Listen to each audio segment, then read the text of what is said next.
मो नामनो अनुभावात् विरतम अनुभाव्य व्याप्ति कल्मासिताया मम परम विशुद्धि शुद्धचिन्ह मात्र मूर्ति भवतु समय सार व्याख्या या अनुभूते। इसका अर्थ अब यहाँ हिंदी में अर्थ। श्रीमान अमृत चंद्र आचार्य कहते हैं कि इस समय सार, मतलब ये ग्रंथ का नाम भी समय सार है और शुद्ध आत्मा को भी समय सार कहते हैं। आत्मा का नाम भी समय सार है क्योंकि वो द्रव्य कर्म, नो कर्म और भाव कर्म से त्रिकाल भिन्न है, निर्लेप। शुद्धात्मा वो भी समय सार और एक शुद्धात्मा को दिखाने वाला, उसको देखने की चाबी बताने वाला ये जो ग्रंथ है, जो आचार्य भगवान के वचन है, उसका नाम भी समय सार। तो अमृतचंद्र आचार्य देव कहते हैं कि इस समय सार की व्याख्या से ही, मतलब उसके विस्तार से, व्याख्या माने क्या, एक एक शब्द उसके अंदर आचार्य देव लिखे हैं, तो उसका विस्तार करना, उसका डेफिनेशन करना, परिभाषा बनाना, विस्तार से समझाना, उसकी महिमा गाना।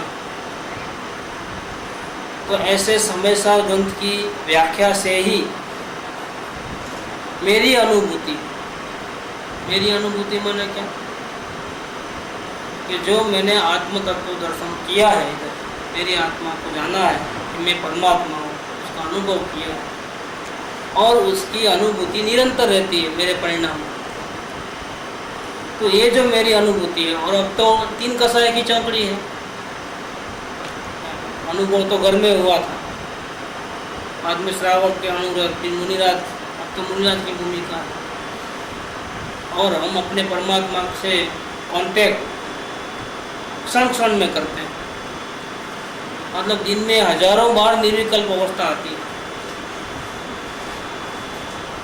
तो ऐसी जो मेरी अनुभूति है, मेरे परमात्मा की मुझे जो अनुभूति है, वो मतलब अनुभवन रूप परिणति, उसकी परम विशुद्धि, समस्त राग आदि विभाव परिणति रहित उत्कृष्ट निर्मलता हो जाए। आचार्य भगवान कहते हैं कि यूँ तो मैं दिन में हजारों बार निर्विकल्प अवस्था में रहता हूँ और 3 कसाय की चौकड़ी है। अपने को एक कसाय गया है, अपने ज्ञानी को अनंतानुबंधी गया है, लेकिन आचार्य देव को अनंतानुबंधी गया और प्रत्याख्यान गया, प्रत्याख्यान के क्रोधमान माया लोग गया। अशुभ भाव तो उपयोग बाहर जाता है, तो अशुभ भाव तो अंश मात्र भी नहीं होते। मुनिराज की भूमिका में महाव्रत होते हैं, पंच महाव्रत, 28 मूल गुण 28 है, लेकिन उत्तर गुण कितने हैं? 84,000 है। आचार्य भगवान, वो आचार्य भगवान कहते हैं कि मैं समर्थ आचार्य, उन आचार्य भगवान के ये जो मूल गाथाएं हैं, उसकी मैं व्याख्या करने जा रहा हूँ। इतना बड़ा महान कार्य मैं करने जा रहा हूँ। बदले में मैं क्या चाहता हूँ, मेरी क्या चाहना है कि लोगों में प्रसिद्धि हो जाए मेरी, वाह कितना अच्छा ग्रंथ बनाया है, ऐसा कुछ चाहता हूँ क्या? मैं नहीं चाहता। मेरे परिणति में 3 कसाय की चौकड़ी है, लेकिन अभी भी संजुलन कसाय बाकी है। स्वरूपाचरण चारित्र, देश चारित्र और सकल चारित्र मेरे को है, आचार्य भगवान कहते हैं। लेकिन यथा क्या चारित्र जो परमात्मा को होता है, अर्यन परमात्मा और सिद्ध परमात्मा को होता है, कि उपयोग 1 सेकंड के लिए भी बाहर जाता ही नहीं है, ऐसा मेरे को नहीं हो रहा। संपूर्ण राग रहित मेरी दशा नहीं है, परम वितराग दशा 12वें गुणस्थान वाली मेरे में नहीं है। मैं चाहता हूँ, मैं क्या चाहता हूँ, ये ग्रंथ की रचना करने के पीछे मैं ये चाहता हूँ कि मेरी जो है अनुभव की परिणति है, शुद्धात्मा की अनुभूति मुझे हो रही है, वो संपूर्ण हो जाए। मतलब उपयोग मेरा बाहर जावे ही नहीं, और थोड़ा भी जो उपयोग बाहर जा करके भक्ति आदि के राग के परिणाम होते हैं वो भी खत्म हो जाए। अशुभ भाव तो है नहीं मुनिया, शुभ भाव है तो वो भी न रहे, संपूर्ण वितराग हो जाऊं, ऐसी मेरी भावना है। यह मेरी परिणति ऐसी है कि देखो दूसरों की ये चिंता नहीं है कि दूसरों को समझाने के लिए मैं करता हूँ, ऐसा भी नहीं। वो तो अपनी परिणति को विशुद्ध करते हैं कोशिश। जो स्वयं का भला करने को प्रवृत्ति करता है वो दूसरों का बुरा कर ही नहीं सकता, और वो अपनी उसकी साधना देख करके उसकी साधना की सुगंध घर में, पड़ोस में, उस गली में, उस देश में अपने आप फैलती है। जितनी साधना उत्कृष्ट होती है उतनी उसकी सुगंध अपने आप फैलती है। फैले तो फैलो, नहीं फैले तो नहीं फैलो। हम तो अपने आत्मा का ही ध्यान रखते हैं। ये ग्रंथ लिखने के पीछे आचार्य देव को अपनी परिणति में सुधार लाना है। दुनिया वाले को समझा दूं, इसका भला कर दूं, उसका भला कर दूं, ऐसा कुछ भी नहीं। यह मेरी परिणति ऐसी है कि पर परिणति का कारण जो मोहनीय कर्म, आचार्य भगवान को कौन सा मोहनीय कर्म है भैया? ये दर्शन में तो पहले ही कट गया, शुद्धात्मा के दर्शन में। अब चारित्र मोहनीय में, उसमें भी अप्रत्याख्यान प्रत्याख्यान के दोष तो है ही नहीं। अब कौन से रहे कि मामूली संजुलन कसाय, वो मोहनीय कर्म उनको सता रहा है। सता रहा है मतलब क्या? इनमें अभी इतनी कमी है कि परमात्मा जैसा उपयोग अंदर में निरंतर लीन नहीं रहता। ऐसे यूं तो हजारों बार निर्विकल्प अवस्था होती, लेकिन परमात्मा के साथ कंपेयर करें तो उनको बहुत तकलीफ होती है कि कहाँ परमात्मा और कहाँ मैं। मेरे को अभी भी मोह है, संसार में रस पड़ा है, ऐसा गिनते हैं। क्रोध उनको भी आता है आचार्य भगवान को, लेकिन किसके ऊपर क्रोध आता है? अपने दुर्गुण के ऊपर कि मेरा उपयोग बाहर क्यों गया। भगवान का दर्शन करने, शास्त्र लिखने में, भक्ति करने में जाता क्यों है? क्या और अपने प्रभु को छोड़ करके उपयोग इतना भी बाहर क्यों गया, तो उसको क्रोध भी आता है। तो अभी मेरे में मोह है। तो यह मेरी परिणति ऐसी है कि पर परिणति का कारण जो ये मोहनीय कर्म, उसका अनुभव, उसका उदय रूप विपाक, उससे जो अनुभव है, सामने कॉन्ट्रैक्ट पूरा नहीं हुआ है तो द्रव्य कर्म का उदय आ रहा है, और अंदर में हमारे भी अस्थिरता है। हमारे में अभी इतना बल नहीं है कि निरंतर आत्मा मेरे साथ। तो पूर्व कर्म का उदय और अपने परिणाम में रागादि भावों की उत्पत्ति, वो अनुभव और ये अनुभाव्य, अपने में जो विकार हुआ वो अनुभाव्य। रागादि परिणामों की व्याप्ति है। मेरी अवस्था में ऐसा है कि पूर्व कर्म के जो कॉन्ट्रैक्ट हमने किए हैं वो भी पूरे नहीं हुए और मोहनीय कर्म शेष रह गया। और यहाँ मेरी भी कमजोरी है कि मैं निरंतर आत्मा में लीन नहीं रह सकता, अस्थिरता का दोष अभी भी है। तो पूर्व कर्म के उदय के निमित्त से मेरी परिणति में अभी भी रागादि भावों की उत्पत्ति हो रही है। उससे निरंतर कलमासित, रागादि भावों का जो उत्पत्ति है ना, उससे मेरी परिणति मैली हो रही है। मैं शुद्ध हूँ, लेकिन मेरी परिणति, मेरी अवस्था में ये मेल कचरा है। भगवान की भक्ति करने का जो भाव, शास्त्र लिखने का जो भाव, पंचमहाव्रत का पालन करने का जो भाव, ये जो राग भाव है, वो उनको कैसा लगता है? कचरा लगता है, मेला है। आचार्य कुंकुन भगवान तो कहते हैं कि जहर का घड़ा है, ये आत्मा की शांति का खून करने वाले हैं, जहर का घड़ा है। भगवान की भक्ति करने का जो भाव आ रहा है वो जहर का घड़ा है। उनको ऐसा लगता है, अपने को तो लोग सहारा है अपने लिए, उनके लिए क्या है? उनको बहुत फील हो जाता है कि इतना पहुंचने के बाद भी अभी भी मुझे बाहर में उपयोग लगाना पड़ता है। भगवान की भक्ति में जुड़ना पड़ता है। कलंक है, परमात्मा होकर के दूसरों का आधार लेना पड़े, वो हमारे लिए कलंक है। अभी हमारे साधना में इतनी कमी क्यों कि हम परमात्मा जैसा उपयोग अंदर में नहीं रख सकते, और फिर उसके लिए हमको भक्ति का सहारा लेना पड़ता है, जिनेंद्र भगवान के शरण में जाना पड़ता है, दिव्य ध्वनि सुननी पड़ती है, आचार्यों के शरण में रहना पड़ता है। ऐसा क्यों? इतनी भी लाचारी हमको मंजूर नहीं, क्योंकि अंदर में तो परमात्मा को देखा है, बाहर में इतनी भी जो कमी है वो उनको पसंद नहीं। वो जहर के गड़ा है, जहर का। मेरी परिणति मेली हो रही है और मैं द्रव्य दृष्टि से, परिणति में तो मेलापन है, राग है, उसका बाण है, उसका दुख भी है, उसको मिटाने के लिए मैं द्रव्य दृष्टि करता हूँ। क्यों?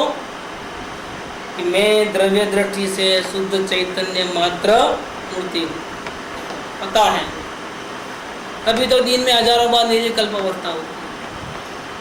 सविकल्प ससंवेदन तो निरंतर 24 घंटा है। मुनिराज की भूमिका में सविकल्प स्वसंवेदन तो निरंतर, सविकल्प वितरागता निरंतर चलती है और हजारों बार निर्विकल्प स्थिति बनती है। किसके कारण से? क्योंकि अपने परमात्मा में उनका जुड़ान बहुत ज़्यादा है। ये 3 प्रकार के जो साधक है, अविरति सम्यक दृष्टि,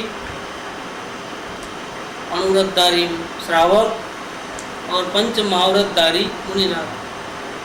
इसमें मुनिराज की साधना ऐसी है, नेक्स्ट टू परमात्मा। इससे बढ़िया साधना तो फिर परमात्मा की होती है। परमात्मा से नीचे शुद्धात्मा की भक्ति करने वाले, आराधना करने वाले, अगर किसी का नंबर है तो किसका है? मुनिराज का। और ये तो कौन है? टीका लिखने वाले कौन है? कि मुनिराजों में भी श्रेष्ठ, मुनियों के मुनि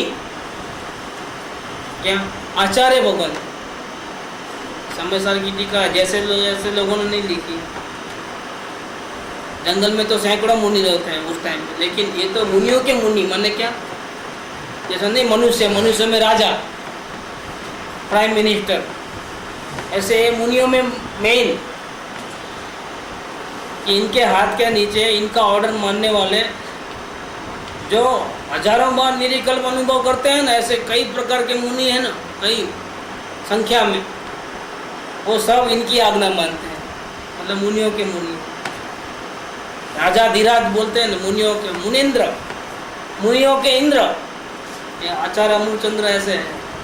हम बड़े भाग्यशाली हैं कि ऐसे महान आचार्य भगवान की वाणी हमारे घर तक पहुँची है, जो हमको बताएगी कि शुद्धात्मा का अनुभव कैसे करना चाहिए। नहीं, हम तो कभी जाते नहीं जंगल में, लेकिन वो आकर के हमको समझाते। हमारे भाग्य की क्या बात करें। आचार्य भगवान कहते हैं कि मेरी परिणति मेली है, संजुलन कसाय का राग है, अभी इतना मोहनीय कर्म है, परमात्मा के जैसा मेरा उपयोग अभी भी निरंतर अंदर में नहीं रहता है। ये परिणति सुधरे, ऐसी मेरी कामना है।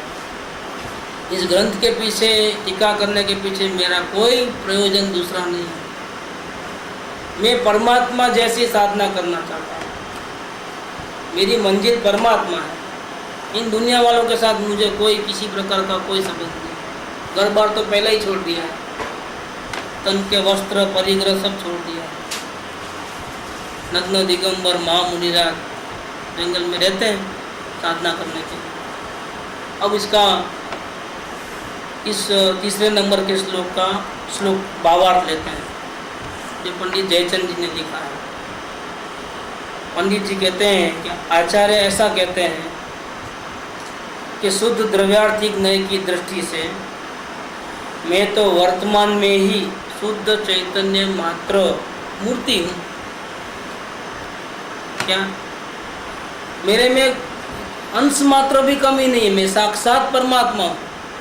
परंतु मेरी परिणति मोह कर्मों के उदय का निमित्त पाकर मैली है, संज्वलन कसाय है, रागादि रूप हो रही है, क्योंकि अभी कभी कभी उपयोग बाढ़ जाता है। इसीलिए इस आत्मा के शुद्ध कथन रूप जो ये समयसार ग्रंथ है, उसकी टीका करने का मैं ये फल चाहता हूँ कि मेरी परिणति में जो अंश अंश में थोड़ा थोड़ा जो राग है, उपयोग थोड़ा थोड़ा बाहर जाता है, वो उपयोग बाहर जाना बंद कर दे। इतनी भी अशुद्धि मेरे परिणाम में न हो, संपूर्ण अशुद्धि हो जाए, मेरे शुद्ध स्वरूप की मुझे प्राप्ति हो। मैं आचार्य भगवंत हूँ, आत्मा की आराधना करता हूँ, लेकिन जिस प्रकार केवल ज्ञान में भगवान को अपना आत्मा प्रत्यक्ष दिखता है, ऐसा मुझे अभी भी मेरा शुद्ध आत्मा प्रत्यक्ष नहीं दिखता है। केवल ज्ञान में और वाति शुद्ध ज्ञान में तो फर्क है। निरंतर आत्मा की आराधना करने वाले, उनको भी आत्मा प्रत्यक्ष नहीं दिख रहा है, सिर्फ अनुभव हो रहा है। जैसे नेत्रहीन को आत्मा का अनुभव होवे, शक्कर का स्वाद का अनुभव होवे, आचार्य देव इतनी साधना करने के बाद भी उनको अपना चेहरा नहीं दिख रहा है। वो कब दिखेगा? जब वो केवल ज्ञान होगा, तब परमात्मा बनेंगे, तब अपने संपूर्ण ज्ञान के अंदर अपना चेहरा बिल्कुल साफ प्रत्यक्ष दिखाई देगा। अभी नहीं दिखाई देता है। अनुभूति बहुत है, आनंद की धारा बहती है, आनंद के स्रोत समुद्र उछले हैं, भरती आ रही है जबरदस्त, लेकिन प्रत्यक्ष नहीं। 1 करोड़ वोल्टेज है। मुनिराज की परिणति में कितना वोल्टेज है? 240 नहीं है, कितना है? करोड़ वोल्टेज। लेकिन परमात्मा का कितना है? अनंत। बस उतना कमी है। क्षण क्षण में आत्मा में लीन होकर के सिद्धों से बात करते हैं। कौन सिद्ध? भगवान। कौन से सिद्ध भगवान से बात करते हैं? अपने आत्मा, वो सिद्ध भगवान। क्षण क्षण में अंतर्मुख होकर सिद्धों से बातें करते हैं। क्या बार बार लाइन ब्रेक होती है, अभी जोड़ लेते हैं, अभी जोड़ो। ट्रंक कॉल पे सिद्ध भगवान से बात करते हैं। ऐसे मुनिराज चाहते हैं कि मुझे मेरे शुद्ध स्वरूप की प्राप्ति हो। आनंद में झूलते हो, शुद्ध स्वरूप की प्राप्ति नहीं हुई है? ये हुई तो है, लेकिन जैसा परमात्मा को हुई है ऐसा नहीं हुई। इसलिए मैं चाहता हूँ कि मुझे मेरे शुद्ध स्वरूप की प्राप्ति, अभी मुझे आईना का सहारा लेना पड़ता है। शुद्ध ज्ञान में तो आईने का सहारा लेना पड़ता है, केवल ज्ञान में आईने की जरूरत नहीं, डायरेक्ट अपना चेहरा दिखेगा। दूसरा कुछ भी ख्याति, लाभ, पूजा दी मैं नहीं चाहता कि मेरे भगवान बन जाऊंगा तो सब लोग मुझे पूजा करेंगे, दुनिया में मेरा नाम हो जाएगा, ओहो मोक्ष जाने वाले भगवान। मुझे कोई पड़ी नहीं, उससे मुझे क्या लाभ? भक्ति करने, भक्ति करते हैं, लेकिन जिसकी भक्ति करते हैं सद्गुरु की, वो सद्गुरु को क्या लाभ उससे? सद्गुरु अगर भक्त भक्ति करे तो सद्गुरु को अंश मात्र भी लाभ नहीं, नुकसान जरूर है। क्योंकि अगर उपयोग जाएगा तो थोड़ा अभिमान जैसा आएगा तो नुकसान जरूर है, लेकिन फायदा तो अंश मात्र। कभी कभी बोझा हो जाता है, तो ये ले साहब, ये ले। भक्ति में क्या करते हैं? कुछ ना कुछ ला के देते हैं, यह बोझा हो जाता है। पहले ही परिग्रह नहीं चाहिए और परिग्रह बढ़ जाता है। हम किसी को टच करें तो क्या होता है? सामने कोई व्यक्ति उसको टच करे तो उसका उपयोग जाता है कि नहीं जाता है वहाँ पर? और भक्तवान क्या करता है? पैर को टच करता है, क्या होगा? कौन है भैया? ऐसा उपयोग चला जाता है, आत्मा से उपयोग हट जाता है। ये तो बाधा रूप है। जो भक्त रोज देखो, आप दुकान में नौकर रखो, आप खुद काम करो और फिर नौकर करो, देखो सरकार दर बढ़ जाएगा। क्यों? जब हम पगार दे रहे हैं तो काम ले पूरा, खाली बैठा है तो अपने को टेंशन।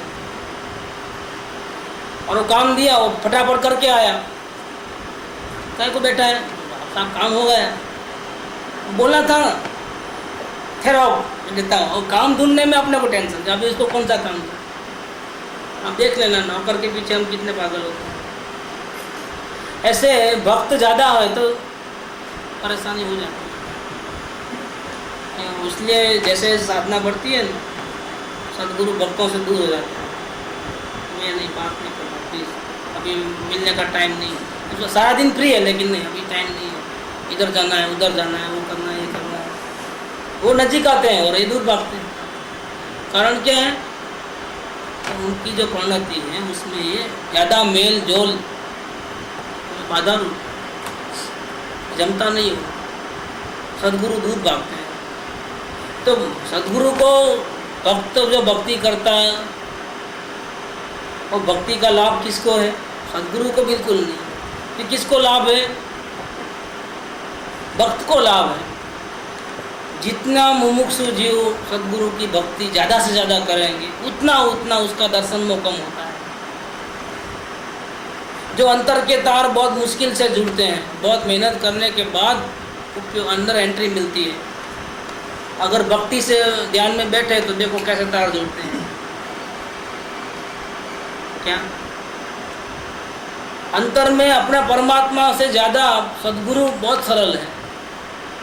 आप ऐसे अंदर में ध्यान करने जाओ अपने कर्तव्य भाव से तो एंट्री मिलती नहीं। फिर बहुत मुसीबत से ज्ञाता भाव में आकर के अंदर जाओ तो कभी कभी मिलती है, कभी कभी नहीं मिलती है। लेकिन भक्ति करके जाओ अंदर में, इमीडिएट एंट्री है, गेट पास है वो। तो आपको अंदर कोई रोक नहीं सकता है, आपका परमात्मा आपको मना नहीं कर सकता। तुम भक्ति करके आए हो ना, आ जाओ जल्दी अंदर। ये तो मैं दूसरों को नहीं आने देता। ये भक्ति का सबसे बड़ा फायदा किसको है? जो भक्ति करता है उसको। लेकिन जिसकी भक्ति करता है उसके लिए ये उपाधि है, इसलिए जंगल में चले गए। रहते नहीं लोग, समुदाय में नहीं रहते हैं, भाग जाते हैं। अगर आचार्य देव को मालूम पड़े कि 2-4 दिन से रोज आ रहा है जंगल में मेरे को मिलने के लिए, तो एक गुफा चेंज कर लेते हैं, वो प्लेस चेंज कर देते हैं। मालूम नहीं पड़े, ऐसा रात्रि में ही कुछ इस प्रकार से स्थानांतर कर देते हैं कि किसी को मालूम नहीं पड़ेगा कहाँ चलेगा। और लोगों का समुदाय नहीं चाहते, भाग जाना चाहते हैं। क्यों? उनको अंतर में रहना है। लेकिन अगर करुणावंत होते हैं तब तक ही आपकी भक्ति अलाउ करते हैं। क्यों? भले मेरे को फायदा नहीं है, लेकिन सामने वाले को फायदा होता है ना भक्ति करने से। अच्छा, आपको फोटो चाहिए, लेके जाओ। आपको पैर छूना है, छू लो। अच्छा, आपको आरती उतारना है, उतार लो। आपको घर पे लेके जाना है, लेके जाओ। जिंदा लाश की तरह चले आते। नहीं, इधर बैठो मोटर में। अच्छा भाई, मोटर में क्यों? काय के वास्ते करते हैं? अपने लिए करते हैं। नहीं, उनको ऐसा लगता है कि अगर मेरे कारण से भी अगर किसी की परिणति मोह रहित होती हो, दर्शन मोह जल्दी जल्दी खत्म होता हो आसानी से, होने दो, मैं थोड़ा तकलीफ उठा लूँगा, ऐसा करके करुणावंत को ऐसा होता है। करुणा नहीं हो तो भागते हैं। वो ऐसा नहीं बोलते हैं कि मैं ज्ञानी हूँ, वो छुपाते हैं। तो जिसको करुणा है तो लोगों को विश्वास दिलाने के लिए बोलते हैं, बोलो, उनकी उपाधि ले लेते हैं, उनको गारंटी ले लेते हैं। ये सब क्या के वास्ते करते हैं? ताकि वो सामने वाले का डर निकल जाए और वो अपने आत्मा से प्रेम करने लगे। गारंटी से बात करते हैं। क्यों करते हैं? आप किसी की गारंटी लो, फिर उसका सब करना पड़ता है, उसके सारे प्रश्नों का जवाब देना पड़ता है, उसकी डायरी चेक करना पड़ता है, मुसीबत में उसका प्रॉब्लम सॉल्व करना पड़ता है। सब उपाधि है एक प्रकार से। सामने वाले पे करुणा करते हैं तो ऐसा होता है। नहीं तो डायरी बैरी क्या, एक शास्त्र भी नहीं पढ़ते, वो डायरी क्या पढ़ेंगे? क्या जिसको शास्त्र पढ़ना भी बोझा लगता हो,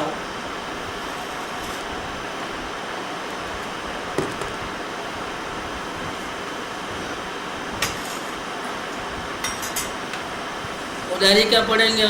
डायरी में है क्या? पूरा कचरा भरा अपना, आपके घर का कचरा डायरी में डाल देते हैं। उसको साफ करने का काम हम करना, काय के वास्ते सब ये लपड़े। आपके घर की पंचायत काय को सुन, दुनियादारी की बात है, कोई ज्ञानी सुनते नहीं। यहाँ जो डायरी में लिखा जाता है ना, अगर आप गुरुदेव को दो तो गुरुदेव बोलेंगे दोबारा आना नहीं, मुँह नहीं दिखाना। कहानी समय ऐसा बोले, कृपा दे तो आपको वहाँ गेट से ही बाहर आता है, भैया इधर अंदर एंट्री नहीं लेना भैया। संपूर्ण रूप से 100% आत्म शांति चाहते हो तो एंट्री लो, उनको तो एंट्री से मालूम पड़ जाता है कि योग्य है कि नहीं। ये लघुराज स्वामी की वो बात है ना, तो साधु थे, बहुत रिक्वेस्ट के बाद जब वहाँ जाना हुआ तो वो मिलने गए साधु महाराज अपाश्रम में। साधु तो आते नहीं, तो कृपालदेव को जाना पड़ा कि बहुत आपके लिए बहुत तड़पते हैं आपके दर्शन के लिए। अच्छा ठीक है मैं चले आता हूँ। कि गए तो ऊपर लेके गए, क्योंकि सबके सामने तो कुछ पैर नहीं पड़ सकते ना, दूसरे साधुओं के सामने। साहब जरा ऊपर आई, ऊपर चले गए। लघुराज स्वामी ने साधु होने के बावजूद कृपालदेव के प्रदक्षिणा करके दंडवत प्रणाम किया ऊपर जाकर, तो भी उनको ऐसा नहीं लगा कि भाई मैं कुछ सुनता हूँ।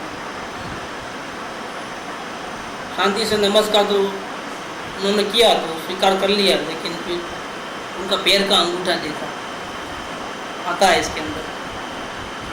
कृपालदेव ने क्या किया, पैर का अंगूठा चेक किया, क्योंकि उनको ज्योतिष ज्ञान था, शरीर के लक्षण से वो पहचान सकते थे कि इसका भविष्य क्या होने वाला है। तो मैं मेहनत तो करूं, अगर उसको आत्मज्ञान होता हो तो मेहनत करूं, तो बेकार का मेरे को टाइम फालतू वक्त क्यों लगा उसका पैसा। वो भी दुखी मैं भी दुखी, काहे के वास्ते।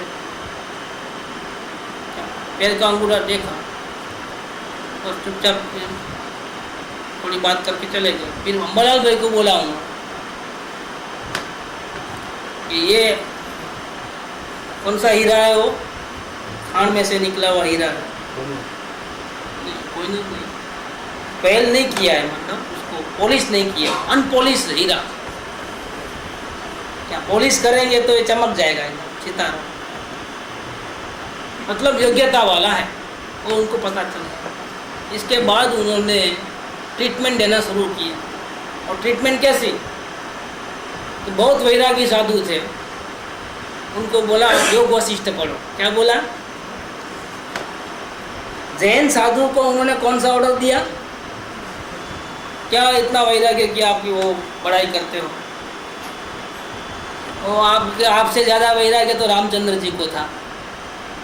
पढ़ना है योग वशिष्ठ पढ़ो, मालूम पड़ेगा। योग वशिष्ठ पूरा नहीं पढ़ने को बोला, योग वशिष्ठ का दूसरा और तीसरा पार्ट पढ़ो। आपके जो मैं इतनी साधना करता हूँ, इतना मैं संयम पालता हूँ, उपवास करता हूँ, व्रत नियम करता हूँ, इसका भूत निकल जाएगा। साधुओं से भी ज़्यादा वैराग्य रामचंद्र जी को महलों में था। इतनी उदासीनता में रहते थे महल में, सब शुद्ध सुविधा होने के बाद भी, कि रामचंद्र जी का बॉडी सिंगल हो गया था। इतना नहीं, उसको देखने वाले जो उसकी सेवा में जो नौकर चाकर थे ना, वो आधे हो गए थे उनको देख देख कि मेरे साहब को क्या चिंता है, समझ में नहीं आ रहा है। सारा दिन गुमसुम रहते हैं, ये राजा महाराज को क्या हो गया है। सब सुविधा है, किसी में चित्त नहीं लगता है। महलों में कैसी सुविधा रहती है, अब बाथरूम में बड़े बड़े टब होंगे, यहाँ छोटे छोटे टब नहीं, गर्म पानी, कोल्ड वाटर ने सब, और महलों में सब सुविधा होती है। क्या कोई डिस्टर्ब न करे, नौकर चाकर तो जी हजूर जो चाहिए वो मिल जाए। मैंने आज पंजाबी खाना खाना है तो हाजिर है साहब, क्या चाइनीज कॉन्टिनेंटल जो चाहिए वो हाजिर मिल जाता है। इतनी सुविधा, एसी रहता है, तो क्या चाहिए। नीचे उतर तो पैर जमीन पे पैर नहीं रहते हैं, लाल जगम बिछी रहती है महलों में। ऐसे महल में रामचंद्र जी जैसे को क्या तकलीफ होगी, किस चिंता में है कि किसी से महीनों दो महीने तक बात नहीं करते हैं, न खाते हैं, न पीते हैं, न गुमसुम रहते हैं। क्या हो गया, उनके सेवा में जो नौकर चाकर है उन्होंने आप रहते, राजा को मालूम पड़ेगा ना तो हमारी तो आधी पतली नरम कर देगा। हमारे स्वामी को ऐसा कौन सा दुख है, हम जान हाजिर करने को तैयार है, लेकिन उनका दुख हमारे से देखा नहीं जाता है। वो ऐसे देखा नहीं जाता है, इसके दुख में नौकर चाकर आधे हो गए। और आप क्या संसार छोड़ा है, हम वैरागी है, इतना अभिमान करते हो, आपका अभिमान उतर जाएगा। ऐसा करके लघुराज स्वामी को ट्रीटमेंट दिया कृपालदेव। तो आप जैन साधुओं की बात छोड़ दो, आप नियम पंचमहाव्रत, नवव्रत, आप देखो रामचंद्र जी का वैराग जो योग वशिष्ठ ग्रंथ में है। और मुमुक्षु कैसे होते हैं पढ़ना है, तीसरा ग्रंथ पढ़ो, उसका तीसरा चैप्टर योग वशिष्ठ का, आपके अरमान उतर जाएंगे कि मुमुक्षु कैसे होते हैं। जैन साधु को हम जैन ऐसा जो अभिमान चीरा करने के लिए वेदांत का शास्त्र पढ़ने को दिया, इतनी कसौटी करते थे, जैसे वैसे वो तो एंट्री नहीं मिलती थी। तो भक्ति स्वीकारते हैं तो बहुत बड़ी कृपा करते हैं। अगर सद्गुरु हमारी भक्ति स्वीकार करते हैं, हम जो लाते हैं वो रख लेते हैं। तकलीफ तो उनको होती है, ऐसा बात नहीं होती, कुछ भी लेना नहीं है, लेकिन ये आपको तकलीफ न हो इसलिए लेना पड़ता हो, आपको तकलीफ नहीं हो इसलिए पैर छूना होता हो, आपको चाहिए इसलिए फोटो लेना होता हो, बाकी उनको क्या ज़रूरत है। सद्गुरु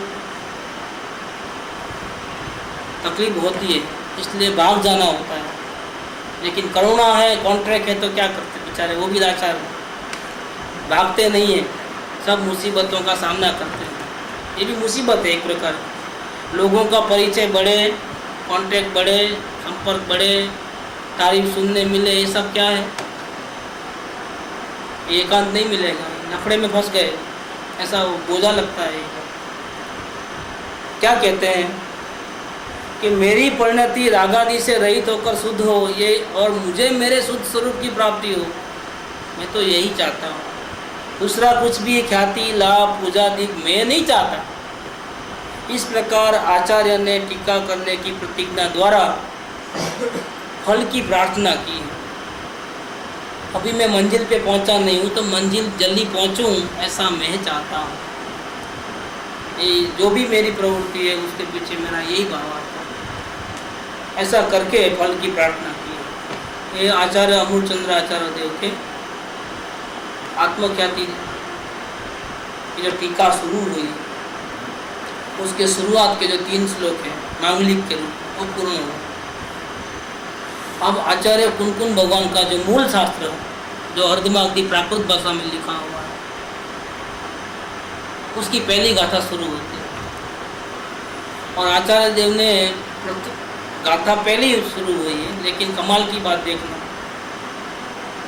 कि फर्स्ट गाथा लिखने से पहले 2 शब्द लिखे हैं मूल ग्रंथ के अंदर, अथ सूत्र अवतार, ऐसा करके लिखा। इसका मतलब क्या हो गया? अथ माने अब, अथ माने क्या? अब, सूत्र अवतार। अब मैं जो कहना चाहता हूँ वो शुरू करता हूँ, सूत्र बना करके शुरू करता हूँ। इसका मतलब क्या हो गया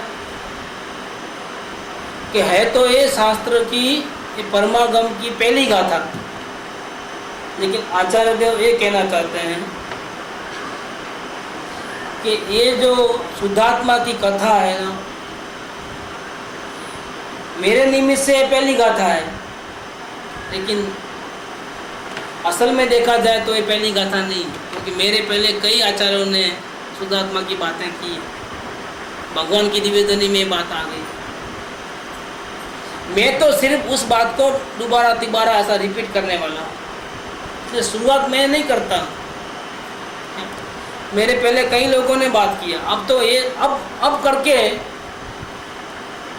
कि उसके पहले वाली जो बातें जो हो चुकी है दूसरे ग्रंथों में या भगवान की वाणी में, उसकी कंटिन्यूएशन में अब मैं एक्स्ट्रा बात करने जा रहा हूँ। इसलिए अर्थ, और गुरुदेव ने उसका अर्थ लिया है कि मांगलिक का अर्थ माने क्या, जैसे कोई अच्छा काम शुरू करते हैं तो मांगलिक करते हैं ना, कि चलो अब शुरुआत करो, ऐसा करो। ये अर्थ माने क्या? मंगल शुरुआत करना, ऐसा उसका अर्थ होता है। देखो अब ये गाथा पढ़ते हैं अभी। आगे मूल गाथाकार श्री कुनकुन आचार्य ग्रंथ की आदि में मंगल पूर्वक प्रतिज्ञा करते हैं। अथ सूत्रावतार वंदितु सव्व सिद्धे ध्रुवम अचलम णोणम गईम पत्ते वच्छामि समय पाहुड़म मिणमो सूय केवली बणियम। ऐसा करके पहली गाथा क्या कहते हैं? उसका अर्थ गुजराती में कौन को पहाड़ी गीत भी गाएंगे, गुजराती लाल है।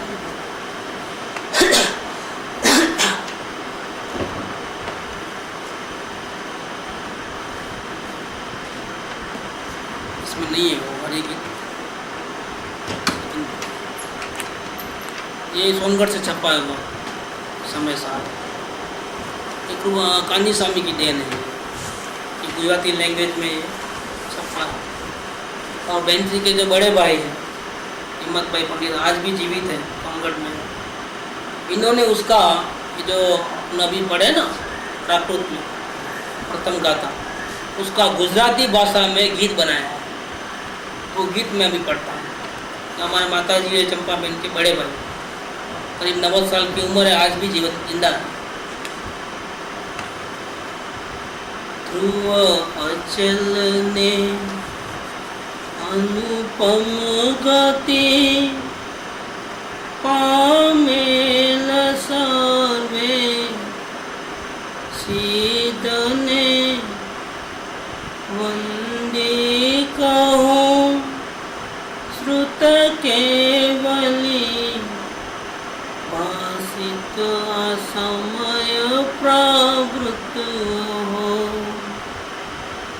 वो जो मूल गाथा वंदी तू सब सिद्ध, उसकी ये हरि की गुजराती भाषा में ध्रुव अचल और अनुपम गति जिसने प्राप्त की है, ऐसे सिद्ध भगवंतों को मैं वंदन करने के बाद श्रुत केवलियों ने जो ये समय सा शुद्धात्मा की बात मुझे सुनाई समझाई है, ऐसे जो ये समय सा शुद्ध आत्मा की बात अब मैं आपको कर रहा हूँ, ऐसा करके इसका अर्थ है। तो अब हिंदी में वापस लेते हैं कि आगे मूल गाथा का श्री कुंड कुंड आचार्य ग्रंथ की आदि में मंगल पूर्वक प्रतिज्ञा करते हैं। आचार्य कहते हैं कि मैं ध्रुव अचल और अनुपम गति को प्राप्त हुए ऐसे सब सिद्धों को नमस्कार कर, हे भव्यों, श्रुत केवलियों कर कहे हुए इस समय सार नामक प्रावृत को कहूँगा। ये प्रतिज्ञा की। अब फंस गए आचार्य देव, एक काम शुरू किया है तो अभी पूरा नहीं हुआ तब तक फंस गए। उन्होंने बात कमिटमेंट कर दिया आचार्य देव ने।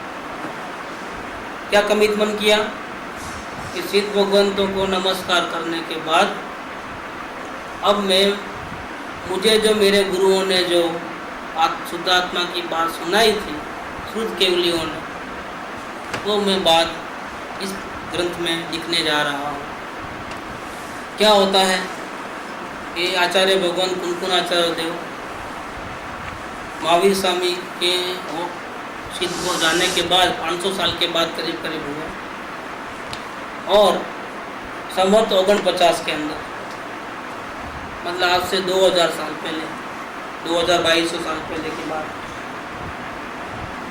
वो स्वयं उनको ऐसी लब्धि प्राप्त हो गई थी कि यहाँ से भरत क्षेत्र से वो जहाँ भगवान साक्षात विराजते हैं ऐसे महाविद्य क्षेत्र में गए थे। वहाँ 8 दिन रहे थे। ये महाविद्य क्षेत्र में क्या है कि एक वहाँ पर जो मनुष्य की जो बॉडी की हाइट होती है ना, वो 2000 फीट की है। इतनी 500 धनुष। भगवान की स्वयं की हाइट भी ज़्यादा है, 2000 फीट, और आकाश में विराजते हैं अंतरिक्ष में। और वहाँ वो गए तो उनकी हाइट कितनी है? 5-6 फीट, 7 फीट। 2000 फीट के आदमियों के बीच में 7 फीट वाले जावे तो कैसा लगे? कैसा लगे हो? ऐसा लगे। तो जब वो वहाँ समुद्र में गए भगवान के पास, भगवान की दिव्य ध्वनि सुनने के लिए, वहाँ साक्षात दर्शन किए, उनको नमस्कार किया और उनकी वाणी सुनने को बैठे, तो वहाँ जो चक्रवर्ती है वहाँ का, राजा, 6 खंड का अधिपति, उनकी नज़र फोड़ देगा कि बिल्कुल ये जो दूसरे मुनिराज हैं यहाँ के, इस क्षेत्र के, इनके जैसा ही लगते हैं, मोर पीछे और कमंडल भी है, लेकिन इतनी हाइट उनको नज़र में कितनी लगती है? क्योंकि वो 2000 फीट हो रहे, कितना फर्क, 60 फीट का 100 टाइम्स करो तो 700 होता है, 200 का हम टाइम करें तो 1400, ये कितना 300 टाइम्स, 3 गुना 4 गुना नहीं, कितना 300 टाइम्स करीब करीब। कैसा लगे? तो उनको आश्चर्य हो गया। उन्होंने भगवान को प्रश्न किया कि हमको आश्चर्य हो रहा है,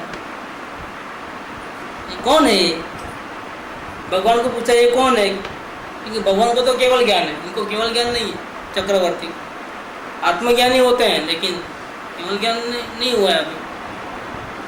उसी बहु मोक्ष जाने वाले होते हैं, राजपद छोड़ करके, मुनि लेकर के, साधना करके उसी बहु मोक्ष जाने वाले होते हैं। चक्रवर्ती बहुधा ऐसे ही होते हैं, क्या कि उसी बहु मोक्ष जाने वाले होते हैं। उनको आश्चर्य हुआ तो पूछा तो ये कौन है? भगवान की वाणी में ये आया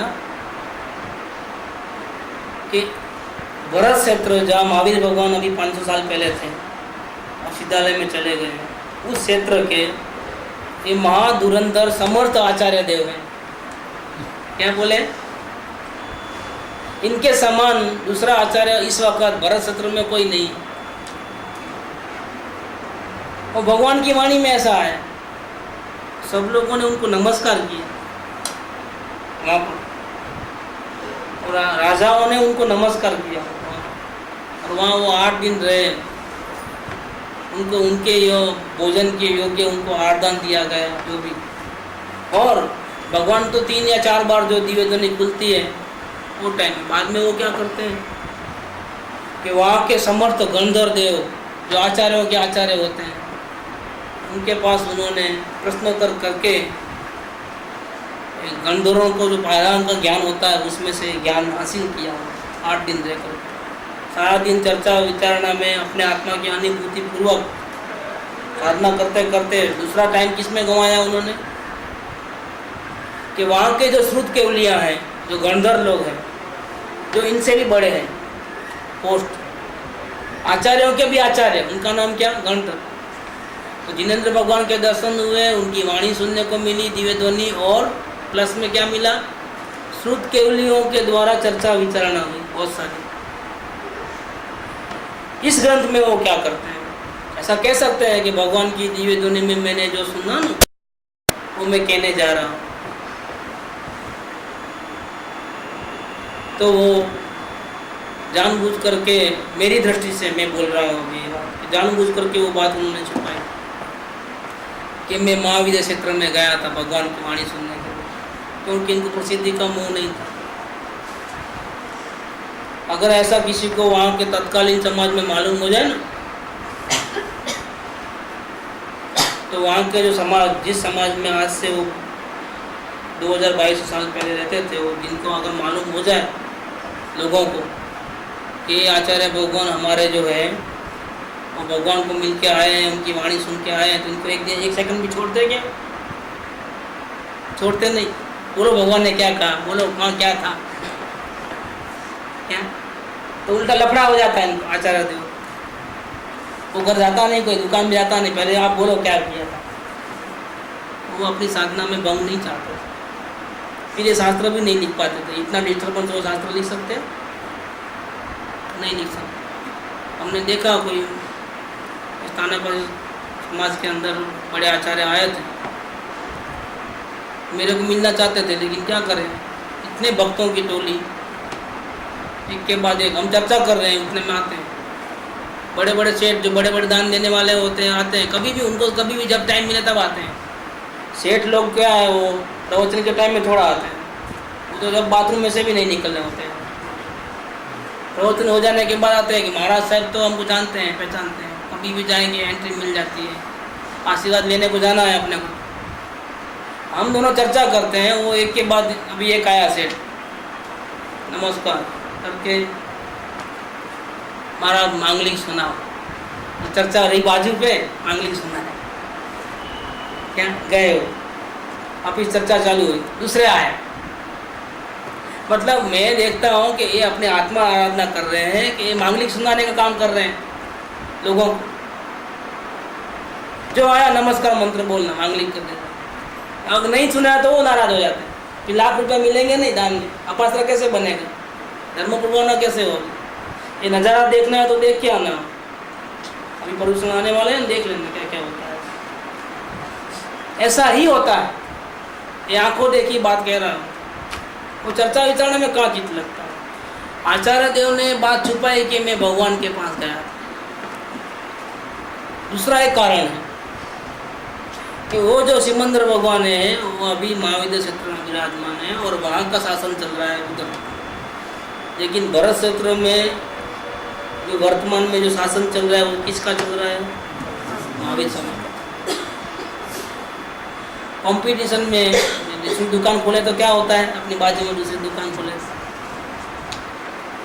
फर्क पड़ता है। तो महावीर स्वामी की जो आड़ है, जो ख्याति है, जो उनका शासन चलता है, उसमें किसी दूसरे भगवान का नाम आ जाए वो भी ठीक नहीं है। इस बहाने भी हम अभक्ति कर लेते हैं। तो दोनों भगवान, दोनों की वही बात है, क्या किसी की कम ज़्यादा नहीं है, दोनों वितरागता की बात है। लेकिन इस एरिया में इस वक्त महावीर स्वामी की शासन उनका चल रहा है। जैन शासन किसके आभारी है, महावीर स्वामी भगवान। इसीलिए भी उन्होंने ये बात की। और पहले ही क्या कह दिया, देखो यहाँ इन्होंने क्या कहा कि मैं समय प्राप्त माने आत्मा की बात करूँगा, लेकिन मुझे किसने कही है। तो उन्होंने वो बात छुपाई कि मुझे सिमंदर भगवान ने कही है, उनकी वाणी सुन के मैं आया। क्या कहा उन्होंने, श्रुत केवलियों द्वारा जो हमको समय सार की बात सुनने को मिली है वो बात मैं आप लोगों को सुनाऊंगा। लेकिन सबसे पहले मैं सिद्ध भगवंतों को नमस्कार करता हूँ। कैसे हैं सिद्ध भगवान, सिद्ध भगवान कैसे हैं कि जिन्होंने ध्रुव, अचल और अनुपम गति प्राप्त की है। कैसी गति प्राप्त की है, ध्रुव है, तो जिस गति में डेथ नहीं है। कि मनुष्य गति, तीजन गति, नरक गति और स्वर्ग गति में क्या है, एक लिमिट है भैया, कि आप 100 साल रहोगे, 1,00,000 ईयर्स रहोगे, 10,000 करोड़ ईयर्स रहोगे, इसमें लिमिट है। स्वर्ग में, नरक में, हर जगह कुछ एरिया तक ही कुछ काल तक ही रह सकते हो, कुछ एरिया में ही रह सकते हो, बाद में ख़त्म, टाइम पूरा तो आपको वहाँ से हटना पड़ता है। लेकिन ये गति ऐसी है जो भगवान ने पाई है। वो कैसी है कि इसमें एंट्री है, एग्जिट नहीं है। कैसी गति है, वो ध्रुव है कि एक बार उसमें गए तो हमेशा फिर वहीं रहना पड़ेगा। अगर वो गति प्राप्त हो गई ना, सिद्ध गति, वापिस आपको संसार में आना होगा ना, आप नहीं आ सकते। कैसी गति है, ध्रुव। और अचल माने क्या कि दूसरी गतियों में अच्छे बुरे दिन आते हैं, चलायमान होते हैं, एक सदी के दिन नहीं रहते। और वहाँ क्या होता है, अचल, कि जो शुरुआत में जो पहला दिन था ना, वही आखिरी दिन, वही बीच में। मतलब पूर्ण शांति, पूर्ण शांति, पूर्ण शांति, पूर्ण शांति। कब तक, शादी अनंत काल तक। कि नहीं, अभी तो केवल ज्ञान वाली अवस्था है, फिर साधना बराबर नहीं चलेगी, डाउनफॉल आ जाता है। वापिस बहुत मेहनत करने के बाद साधना अच्छी चलने लगी तो वापिस वाली केवल ज्ञान जैसी स्थिति हो गई। ऐसा नहीं होता है। हर पल, हर सांस में एक ही धारा चलती है। मतलब पूर्ण पूर्ण शांति, पूर्ण पूर्ण भर्ती वाली है ये अवस्था। कैसी है, चलायमान नहीं है, चल विचल नहीं है, कम ज़्यादा नहीं होता है, परिणति में चढ़ उतर नहीं है, कोई मोजे छोटे कोई मोजे ज़्यादा, ऐसा नहीं है, ऊंचे ही मोजे हैं, टॉप लेवल के। मतलब हर परिणति के अंदर है 100%, 100%, 100%, 100%, अनंत तो 100%, 100%, 100%, ज्ञान का उपयोग तो 100%, 100%, 100%, वो 99, 95 वापिस 100, ऐसा नहीं होता है। ध्रुव, अचल और कैसी गति है? अनुपम गति है। अनुपम माने क्या? इस वर्ल्ड में इसके मुकाबले में दूसरी कोई गति नहीं है। जो सुख वहाँ मिलता है ऐसा सुख दुनिया में और कहीं भी नहीं मिलता है। मुनियाज को भी नहीं मिलता है, ऐसा सुख नहीं मिलता है। आर्यन भगवान नहीं, आर्यन भगवान को योग का कंपन है, वहाँ योग का कंपन भी नहीं। आर्यन भगवान को 4 अघाती कर्म बाकी है, सिद्ध भगवान को एक भी कर्म नहीं, एक परमाणु मात्र नहीं मरे न स्पर्शता।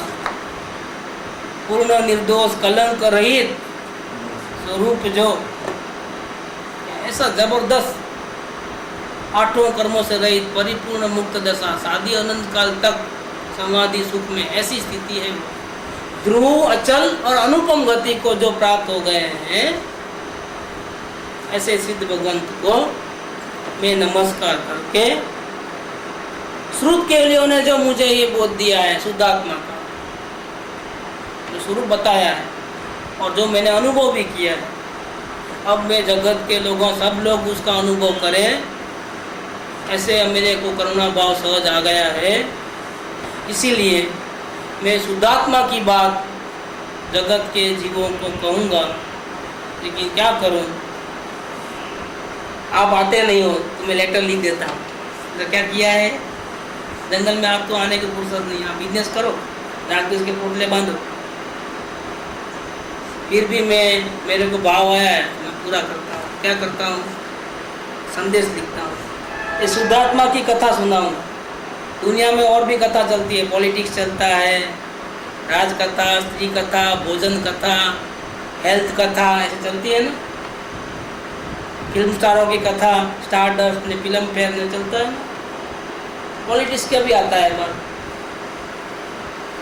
स्त्रियों की कथा भी आती है, ऐसे मैगजीन निकलते हैं, हेल्थ मैगजीन, निरोग दाम, फलाना दिखड़ा चलता है। एक ऐसा है लेटर जिसमें प्योरली शुद्धात्मा की बात चलेगी।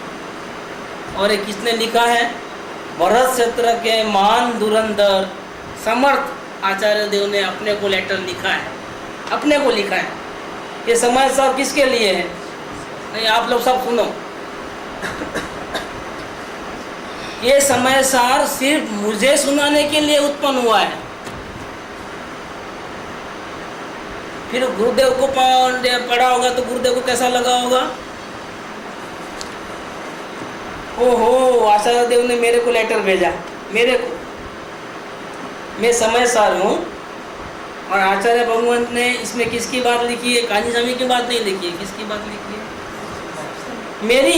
मैं समय सार हूँ, ये मेरे नाम पे लेटर लिखा है कि भैया तुमको दुखी नहीं होना हो, सुखी होना हो तो तुझे क्या करना है, देखो ये पढ़ो मेरा लेटर। तो आचार्य भगवंत ने समय सार लिख करके मुझे लेटर भिजाया।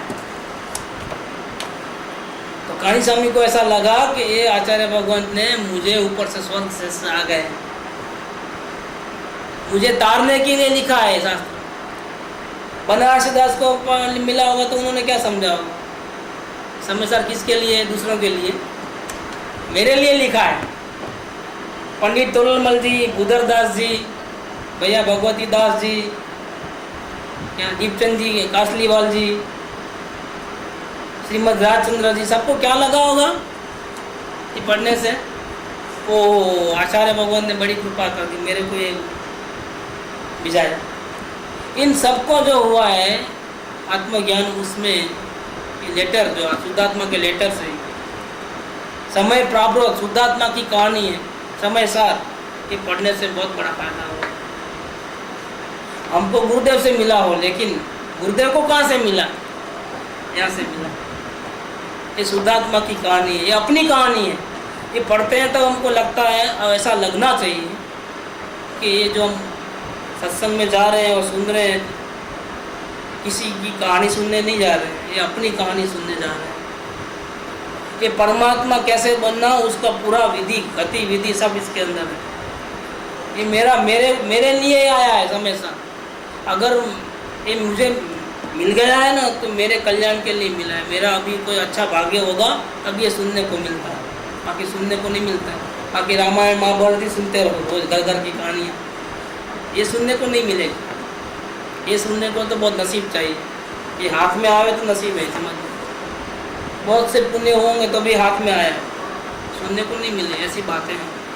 कल से इसका प्रथम गाथा का विस्तार श्लोकार्थ भी होगा, बाबा टीका सब उसके अंदर होगा।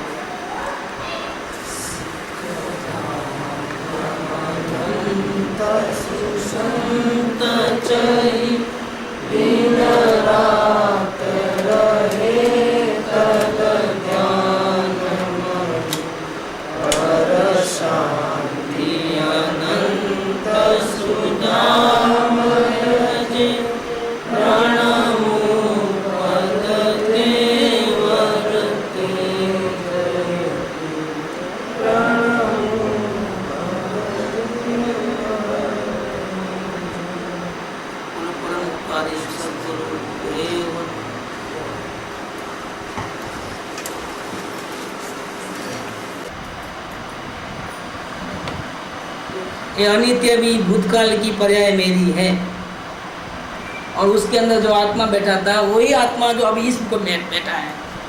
ओके, तो आत्मा नित्य भी है और अनित्य भी, दोनों साथ में है। ये सरस्वती की मूर्ति हमको ये सब बताएगी। नहीं तो हम क्या बोलेंगे, दो में से एक बात करो भैया, नित्य है क्या नित्य है। ये हमारी बुद्धि ऐसी सीमित है। और सरस्वती की आराधना करोगे तो चारों ओर से बताएंगे। तो ये अनंत धर्मों की बात कर रहे हैं। उसमें से कितने धर्म तो ऐसे हैं कि जो हम वचन से कह सकते हैं, वचन गोचर, लेकिन बहुत से गुण धर्म ऐसे हैं कि जिसको बताने के लिए वचन की ताकत भी नहीं। वचन अगोचर, वस्तु अनुभवगम्य है। कुछ हद तक तो कह सकते हैं, लेकिन कुछ हद तक फिर सिर्फ अनुभव का विषय रह जाता है, फिर हम कह नहीं सकते। वो ज्ञान गम्य है। ऐसा होने पर आत्मा भी वस्तु है, उसमें भी अपने धर्म अनंत हैं। उनमें से जो चेतनपना है ना, जानना देखना, वो तो असाधारण है। और दूसरे अचेतन द्रव्य में नहीं है। ये ज्ञान दर्शन जो है दूसरे धर्म जड़ पदार्थों में वो नहीं है, इसलिए वो प्रमुख है। और सजातीय जीव द्रव्य अनंत है। ऐसे जीव कितने हैं इस दुनिया में। आप भी जीव हो, हम भी जीव हैं, पानी में भी जीव है, हवा में भी है, अग्नि में भी है, जल में भी है, आकाश में उड़ने वाले पंछी हैं, जंगल में भी। ये सब क्या है, ये सभी जानने देखने वाले सचेतन जीव हैं। और सजातीय जीव द्रव्य अनंत है, उसमें भी चेतनपना है, तो भी निस्वरूप से जुदा जुदा है। आपका जीव अलग, मेरा जीव अलग, आपका जीव अलग, पानी का जीव अलग। ऐसे कितने परमात्मा इस दुनिया में गिन नहीं सकते, अनंत। ये सब कहाँ से डिटेल मिलती है अपने को, किसकी कृपा से। भगवान की वाणी को उन्होंने मेहनत करके लिखा, परंपरा से शास्त्रों में छप छप करके ये बात हमारे तक आई। ये जो पुस्तक है ना, ये परम श्रुत प्रभावक मंडल श्रीमद राजचंद्र ने छपवाया है समय से, हिंदी भाषा, वो हमारे पास आया है, वो कॉपी है। तो ऐसा परंपरा से आया है ये चीज़, वही बात है जो इन्होंने लिखी है। क्या कहते हैं, क्योंकि हर एक द्रव्यों के प्रदेश भिन्न भिन्न है। आपका एरिया अलग, मेरा एरिया अलग, इसीलिए किसी का प्रदेश किसी में मिल जाता नहीं। चेतनत्व अपने अनंत धर्मों में व्यापक है, इस कारण इसी को आत्मा का तत्व कहा। ये जो आत्मा की जो बॉडी है अंदर में, वहाँ ज्ञान किधर नहीं, देखने के तो यहाँ पर ही आँख में, और सुनने का तो यहाँ ही, लेकिन जानने वाला तत्व कहाँ है। इधर टच करो, इधर टच करो, इधर टच करो, है कि नहीं है। तो ये पूरे एरिया में ज्ञान तत्व, अनजाने में कोई पीछे से ऐसा हाथ लगाए तो मालूम पड़ता है कि नहीं पड़ता है। इसका मतलब क्या है कि ज्ञान सिर्फ आगे के पोर्शन में ऐसा नहीं, इधर हाथ लगाओगे तो इधर भी आता। हम यहाँ कुछ दूसरे काम में, और कीड़ी चटका भरती है नीचे, मालूम पड़ता है कि नहीं पड़ता है। कीड़ी चटका भरे तो कैसे मालूम पड़ा कि ये हमारे ज्ञान की मूर्ति इतनी बड़ी है, पूरे एरिया में फैली हुई है। इसलिए यहाँ क्या कहते हैं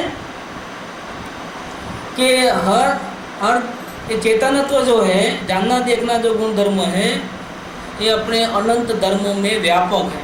इसी कारण उसको आत्मा का तत्व कहा। उसको यह सरस्वती की मूर्ति देखती है, जड़ आँख नहीं देख सकती, ये कान नहीं सुन सकते। कौन देख सकता है?